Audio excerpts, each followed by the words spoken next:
Paris Olympics 2024 सध्या चालू आहे.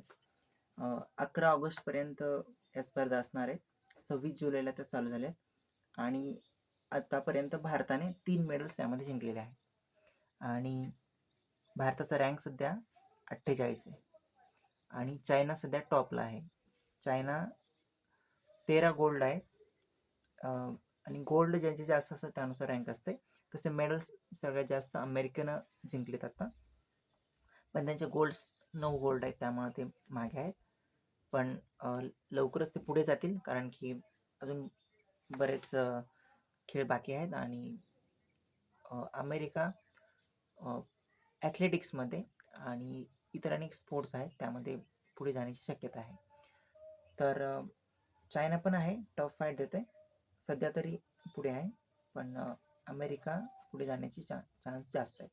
फ्रान्स पण यावेळेस होम क्राऊडचा सपोर्ट असल्यामुळं आणि अर्थात त्यांच्याकडे टॅलेंट पण आहे, तर फ्रान्स पण यावेळेस चांगलं टफ फाईट देतो आहे. चीन असेल किंवा इतर जे स्पोर्ट्समध्ये जे पॉवर हाऊस आहेत त्यांना सगळ्यांसोबत ते टफ फाईट देते. तर भारत 3 मेडल जिंकलेत, 48 रँक आहे आणि शूटिंगमध्ये तिन्ही पण मेडल्स आलेले आहेत. अजून शूटिंगचे काही इव्हेंट आहेत, तर त्यामध्ये अजूनही आशा आहे भारताला 1-2 मेडलची. तर यावेळेस शूटिंगमध्ये भारताने चांगलं केलं आहे. मनू भाकरनेच त्यातले 2 जिंकलेले आहेत. महाराष्ट्राचा पण खेळाडू स्वप्नील कुसळे याने पण ब्रॉन्झ मेडल जिंकले. तर अजून बरेच इव्हेंट आहेत ज्यामध्ये भारताला आशा आहे. तर यावेळेस भारत असं वाटतं की आतापर्यंतचं रेकॉर्ड भारताचं जे होतं की सर्वात जास्त मेडल 7 जिंकले होते, जे की गेल्याच ऑलिम्पिकमध्ये टोकियो ऑलिम्पिक्सला जिंकले होते 3 वर्षाखाली जे झालं. तर आणि लंडनमध्ये भारताने 6 मेडल जिंकले होते. म्हणजे आतापर्यंत सक्सेसफुल 2 म्हटलं तर टोकियो ऑलिम्पिक 2020चं आणि 2012चं लंडन ऑलिम्पिक्स. आणि रिओला तर 2च पदकं मिळाले होते भारताला, एक सिल्वर आणि एक ब्रॉन्झ. तर आता असं वाटतं की शूटिंगच्या परफॉर्मन्समुळं, शूटिंगला गेल्या वेळेस एक पण भेटलं नव्हतं, जे की भारत तिथे पण फेवरेट होता शूटिंगमध्ये, पण यावेळेस शूटिंगमध्ये चांगलं केल्यामुळं भारत 7पेक्षा वर जाईल असं वाटते आणि खूप जास्त चान्सेस आहेत की 10 मेडल्स जिंकण्याचे. 10 मेडल्स जिंकणं ही भारताचा आतापर्यंतचा जे रेकॉर्ड आहे त्यानुसार एक म्हणजे ऐतिहासिक कामगिरी ठरेल. अर्थात 10 जर इतर देशाची तुलना केली तर कमीच आहे, परंतु आपल्या संगच आपण तुलना केली तर स्लो असेल तरी पण ती एक प्रकारची प्रगती असं म्हणता येईल. तर शूटिंगमध्ये अजून एक मेडल तरी फिक्सच आहे. आज मनू भाकरच 25 मीटर एअर पिस्टलमध्ये फायनल आहे, तर तिथे पण एक मेडलची आशा आहे आणि कदाचित ते गोल्ड मेडल किंवा सिल्वर भेटू शकतं. आतापर्यंत तिला 2 ब्रॉन्झ भेटलेले आहेत, तर आशा आहे आणि या इव्हेंटसाठी ती फेवरेट आहे. 10 मीटरपेक्षा जास्त फेवरेट तिला यासाठी दिलं जात होतं, तर इथे डेफिनेटली चान्स आहे. सो ते एक मेडल भेटू शकतं. त्यानंतर अजून कुठे कुठे मेडल भेटू शकतं ते बघूया भारताला. Avinash Sable 3000 metre steeplechase, हा महाराष्ट्राचा खेळाडू आहे आणि हे तर जर त्याने जिंकलं पदक, कोणतंही पदक जिंकलं तरी पण ती एक प्रकारची ऐतिहासिक कामगिरी ठरेल ॲथलेटिक्समध्ये, कारण की ॲथलेटिक्समध्ये भारत एवढं काही भारताचं परफॉर्मन्स राहिलेलं नाही आहे जागतिक स्पर्धांमध्ये. कॉमनवेल्थमध्ये त्याने सिल्वर मेडल जिंकलं होतं आणि एशियनमध्ये आताच गोल्ड मेडल जिंकले आणि ही खूप तीच एक ऐतिहासिक कामगिरी आहे त्यातल्या त्यात. आणि आता ऑलिम्पिकला पण आशा आहे की कोणतं ना कोणतं मेडल भेटू शकतं. त्यानंतर Neeraj Chopra again gold champion आहे, गोल्ड मेडलिस्ट आहे. सो अजून चान्स आहे की यावेळेस कोणतं ना कोणतं मेडल भेटणार. किशोर जैनना खूप चांगली कामगिरी केली एशियन गेम्समध्ये, सिल्वर मेडल जिंकले आणि नीरज चोप्राला म्हणजे टफ फाईट दिली होती तिथे पण. सो आशा आहे की किशोर जैनना दोघांना पण कोणतं ना कोणतं मेडल भेटण्याचे चान्सेस आहेत. जर त्या दिवशी जर सर्व गोष्टी व्यवस्थित केल्या तर काहीच प्रॉब्लेम यायला नाही पाहिजे मेडल जिंकायला, तर आशा तर आहे. सो दोन्हीपैकी ॲटलिस्ट एक तर आशा डेफिनेटली आहे. सो लक्ष्य सेन बॅडमिंटन ही मात्र ऐतिहासिक गोष्ट आहे.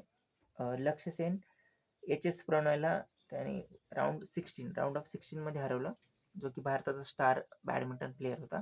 हायर रँकिंग होती लक्ष्य सेनपेक्षा. लक्ष्य सेनची रँकिंग 19 आहे आणि प्रणॉयची 13 होती. तर प्रणॉयला पराभूत करून तो क्वार्टर फायनलला गेला आणि चायनीज तैपेच्या खेळाडूला हरवून आता तो सेमीफायनलला आहे. आणि सेमीफायनल अर्थातच तगडे होणार आहेत आणि तो उद्या मॅच होईल. तो सेमीफायनल जर जिंकला तर फायनलला गेल्यावर सिल्वर किंवा गोल्ड फिक्स आहे आणि जर सेमीफायनल हारलं तर ब्रॉन्झ मेडलसाठी खेळावं लागेल. सो त्याला 2 चान्स भेटणार आहेत मेडल जिंकण्यासाठी. तर जे झालं होतं काल आर्चरीमध्ये ऐतिहासिक गोष्ट ठरली होती की आर्चरीमध्ये भारताचे mixer team, Indian mixer team सेमीफायनलला पोहोचली होती. ह्याच एक म्हणजे ऐतिहासिक गोष्ट होती की सेमीफायनलला भारताची आर्चरीची टीम गेली होती आणि असं वाटलं होतं की तिथे काही ना काही मेडल्स जिंकण्याची आशा पल्लवी झाल्या होत्या. परंतु कोरियाची टीम समोर आली आणि अर्थात कोरियाची टीम आर्चरीमध्ये टॉप क्लास टीम आहे. टॉप क्लास डॉमिनन्स आहे आणि एवढा डॉमिनन्स म्हणजे खूप कमी वेळा पाहायला भेटतो दुसऱ्या स्पोर्ट्समध्ये. एवढा खतरनाक डॉमिनन्स त्यांचा आहे. म्हणजे जवळपास त्यांनी 28 गोल्ड होते आणि मला वाटतं त्यातलं पण गोल्ड त्यांनी मिक्समध्ये मारले. सो 29 गोल्ड त्यांचे काहीतरी आर्चरीमध्ये झालेले आहेत आणि टोटल मेडल्स त्यांचे 45च्या पार गेले आर्चरीमध्ये. सो जबरदस्त डॉमिनन्स आहे त्यांचा आणि वुमेन्स टीम त्यांची लगातार 10 गोल्ड मेडल जिंकले होते. सो आर्चरीमध्ये कोरिया ही टॉप टीम आहे. तरी पण कोरियाला पहिल्या सेटमध्ये त्या सेमीफायनलला हरवलं होतं आणि नंतर पण टफ फाईट दिली होती सेमीफायनलमध्ये भारताच्या आर्चरीच्या मिक्स टीमने. तर त्यातल्या त्यात ही चांगली कामगिरी होती, परंतु कन्सिस्टन्सी टिकवता आली नाही आणि खूप जवळचा पराभव झाला. 6-2 असं जरी स्कोर लाईन सांगत असली तरी तो जो मॅच होता सेमीफायनलचा तो खूप टफ झाला आणि भारतासाठी ती एक ऐतिहासिक ठरली. त्यानंतर ब्रॉन्झ मेडल मॅचमध्ये अमेरिकेसोबत पण चांगल्या फाईट दिली आणि तिथे पण भारताचा म्हणजे पराभव झाला आणि भारताला म्हणजे तिथं पदक भेटता राहिलं. तर आर्चरीमध्ये भारताने म्हणजे सेमीफायनलला जाणं पहिल्यांदाच सेमीफायनलला गेला. तर तीच एक मोठी कामगिरी राहिली. पदक भेटलं असतं ते अधिक ऐतिहासिक झालं असतं, पण त्यापासून ते राहिलं, ते मिळता राहिलं. तर आता लक्ष्य सेनला पण तशी संधी भेटली आहे. पहिल्यांदाच कोणता तरी पुरुष बॅडमिंटन प्लेअर सेमीफायनलला गेला आहे. वुमेन्समध्ये आपल्याकडे 3 मेडल आहेत. एक सिल्वर आहे आणि 2 ब्रॉन्झ आहेत.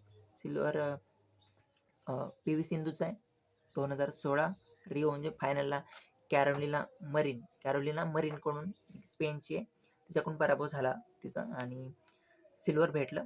त्यानंतर लास्ट ऑलिम्पिकमध्ये चायनाची जी होती खेळाडू, जिच्याकडून आता तिला पराभव घेतला राऊंड ऑफ 16मध्ये आणि PV सिंधू बाहेर पडली. तर तिथे तिला ब्रॉन्झ भेटलं होतं आणि चायनाच्या त्या खेळाडूने आता एक प्रकारचं म्हणजे परतफेड केली आणि सिंधूचा पराभव झाला आणि सिंधूचं आव्हान पॅरिसमधलं संपुष्टात आलं. म्हणजे PV सिंधूकडून एक अपेक्षा होती ती आता नाही आहे इथे. त्यानंतर डबल्समध्ये, बॅडमिंटन डबल्समध्ये आशा होती, कोणत्या ना कोणत्या मेडलची आशा होती सात्विक साईराज रांकीरेड्डी आणि चिराग शेट्टीकडून, परंतु तिथे पण क्वार्टर फायनलमध्ये पराभव झाला त्यांचा आणि त्यातलं पण त्यांचं आव्हान संपुष्टात आलं. सो एकच आशा आहे आता बॅडमिंटनमध्ये, ती म्हणजे लक्ष्य सेन. सो होपफुली त्याला कोणत्या ना कोणतं मेडल भेटेल. आशा तर आहे की सिल्वर किंवा गोल्डच. तर अर्थात पण आव्हान मात्र चॅलेंजिंग असणार आहे, कारण की एशियामध्ये एशियन प्लेयर्स खूप टफ आहेत. याच्यामध्ये बॅडमिंटनमध्ये पॉवर हाऊस आहे Indonesia, Malaysia, China. So Chinese Taipei, तर यांचे प्लेयर्सच असतील. तर टफ असणार आहे चॅलेंज. त्यानंतर बॉक्सिंगमध्ये Lovlina Borgohain last time bronze medal जिंकले, तो यावेळेस पण आशा आहे. अदिती अशोक गोल्फ खेळामध्ये लास्ट टाइम 4 नंबर रँक राहिला आहे आणि यावेळेस डेफिनेटली आशा आहे मेडलची. कारण की लास्ट टाइमचा परफॉर्मन्स आणि हायली रँक्ड खेळाडू आहे भारताची गोल्फमध्ये. सो आदिती अशोक कुण आशा आहे.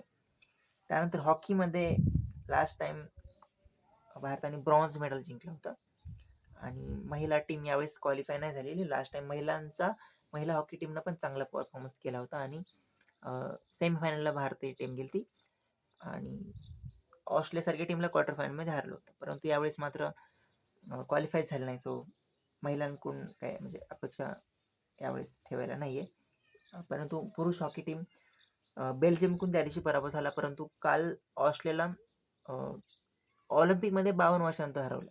सो एक चान्स तिथे म्हणजे दिसतोय, एक अपॉर्च्युनिटी दिसते की कोणतं ना कोणतं मेडल भारताला भेटू शकतं. आता क्वार्टर फायनलमध्ये इंग्लंडचा पराभव करणं आवश्यक आहे, जेणेकरून भारताला सेमीफायनल गाठता येईल.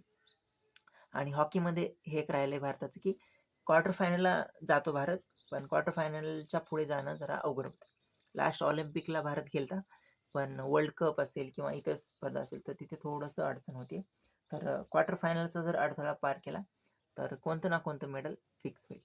आणि यावेळेस हॉकीकडून गोल्डची अपेक्षा आहे. अर्थात रँकिंग एवढी खास नाही आहे सध्या, फॉर्ममध्ये पण नाही आहे एवढी टीम, पण त्या दिवशी म्हणजे त्या दिवशी जो चांगला खेळेल त्याच्यावर डिपेंड असते. काल तेच झालं. ऑस्ट्रेलियाला जी की हायर रँक टीम आहे ऑस्ट्रेलिया, तर ऑस्ट्रेलियाला पराभव केला आहे हॉकीमध्ये आणि आता क्वार्टर फायनलमध्ये इंग्लंड संघ खेळेल. सो आशा आहे की इंग्लंडला हरवेल आणि सेमीफायनलला जाईल आणि तिथे पण विजय होईल. सो बघूया काय होते ते. तर हॉकीमध्ये पण आशा आहे. त्यानंतर आता ते आपण पाहिलं मनू भाकरला पण आशा आहे. आजच मॅच आहे दुपारी. त्यानंतर आर्चरीमध्ये दीपिका कुमारी आज मॅचेस आहेत, मेडल इव्हेंट्स पण आहेत आज. सो खूप एक्सपिरियन्स आहे आर्चर. तर तिथे पण एक आशा आहे, आउटसाईड चान्स आहे, कारण की अर्थात तिथे कोरियन्स आणि खूप एक्सपिरियन्स टीम्स आहेत तिथे दुसऱ्या पण. सो अवघड आहे, पण you never know. Mirabai Chanu Tokyo Olympics silver medallist. So इथे पण भारताला मेडलची आशा आहे, मीराबाई चानू. त्यानंतर कुस्तीमध्ये जे की भारताचं म्हणजे भारत स्ट्रॉंग आहे एक इव्हेंट कुस्ती, तर त्यामध्ये भारताला विनेश फोगट यावेळेस आहे आणि इतर पण अनेक कुस्तीपटू आहेत.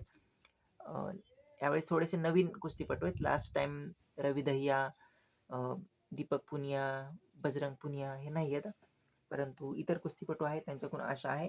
कुस्तीमध्ये डेफिनेटली भारताला मेडलची आशा आहे. तर एकूण असे अजूनही 7 ते 8 असे इव्हेंट आहेत जिथे भारताला मेडलची आशा आहे. तर 10+ जाण्याची शक्यता खूप जास्त आहे. सो हे एवढे खेळाडू सोडून पण इतर पण आउटसाईड जे की फेवरेट नाही आहेत तिथे पण भारत विजयी होऊ शकतो. यू नेवर नो, कारण की जिथं प्रेशर नसतं तिथे पण अनेक वेळा अनेकांचे खेळ खूप चांगले होत आहेत आणि अनेक ज्यांच्याकडून आशा असते तिथे मात्र थोडंसं प्रेशर खाली थोडंसं खेळ अपेक्षेप्रमाणे होत नाही. टॅलेंट असते, पोटेन्शियल असते, पण होत नाही. आता PV सिंधू असेल किंवा सात्विक साईराज रांकीरेड्डी जे की सगळ्यात जास्त म्हणजे हाय चान्सेस ज्यांचे होते, म्हणजे PV सिंधूपेक्षा जास्त चान्सेस होते आपले डबल्सचे, मेन्स डबल्स, तर तिथे मात्र निराशा झाली आहे. नीरज चोप्राला जेवढं हायली रेट केलं जात होतं तेवढंच म्हणजे तेवढे चान्सेस होते आपल्या मेन्स डबल्स बॅडमिंटन, तर तिथे मात्र थोडी निराशा झाली आहे. पण ऐतिहासिक कामगिरी काय झाल्या त्या म्हणजे लक्ष्य सेन आणि आपलं आर्चरी अर्थात मेडल नाही जिंकलं, पण सेमीफायनलमध्ये जाणं, एक स्टेज पुढे जाणं, एक स्टेप पुढे, एक पाऊल पुढे टाकणं ही मोठी गोष्ट आहे. कदाचित पुढच्या ऑलिम्पिकला थोडंसं पुढे जाऊन किंवा गोल्ड मेडलच मिळण्याची शक्यता आहे.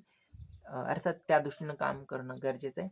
जे पण थोडक्यात राहिले तर त्यांनी स्वतः पण आणि इतर पण संस्था ज्या आहेत आणि त्यांनी पण थोडंसं लक्ष देणं गरजेचं आहे आणि थोडंसं अजून जास्त एफर्ट्स लावले, थोडंसं अजून एफर्ट्स त्यामध्ये दिले आणि व्यवस्थित जर ज्या रिक्वायरमेंट्स आहेत त्यानुसार जर गोष्टी केल्या तर डेफिनेटली पॉझिटिव्ह रिझल्ट्स येतील. तर आणि भारताचं मेडल्स टॅली पण सुधारणा होईल. सो बघूया आता अजून इतर पण इव्हेंट्स आहेत जसं की अनुराणी आहे, इतर अनेक ॲथलेटिक्सचे आहेत आपले, तर त्यामध्ये खूप सारे ॲथलेटिक्स तिथे मोठी टीम आहे. तर त्यामध्ये जर भारताला जर भेटलं यश तर म्हणजे याला तर याच्याहून भारी गोष्ट असू शकत नाही.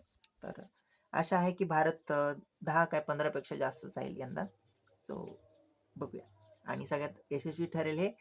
आणि याच्यापासून जे थोडक्यात गेले तर ज्या इव्हेंटमध्ये थोडक्यात गेले तर तिथलं टॅलेंटला अजून जास्त पॉलिश करण्यासाठी काम करणं गरजेचं आहे. आणि अधिकाधिक भारत याच्यामध्ये प्रगती करत चांगले मेडल्स जिंकेल आणि चायना, अमेरिका यांना टफ देईल. तो दिवस लवकरच यावं. सो बघूया. सध्या तरी आपण लक्ष ठेवूया की अजून काय काय होतंय ऑलिम्पिक्समध्ये. आणि अनेक इन्स्पिरेशनल गोष्टी होत आहेत आणि आपण ज्या पण फील्डमध्ये आहेत त्यामध्ये त्याचं आपण त्यापासून शिकू शकतो आणि आपली कामगिरी पण आपण त्यामुळे उंचावू शकतो त्या प्रेरणा घेऊन. तर त्या गोष्टी अजून काही नवीन घडलं तर आपण नक्कीच त्याच्याबद्दल चर्चा करू. तर येस.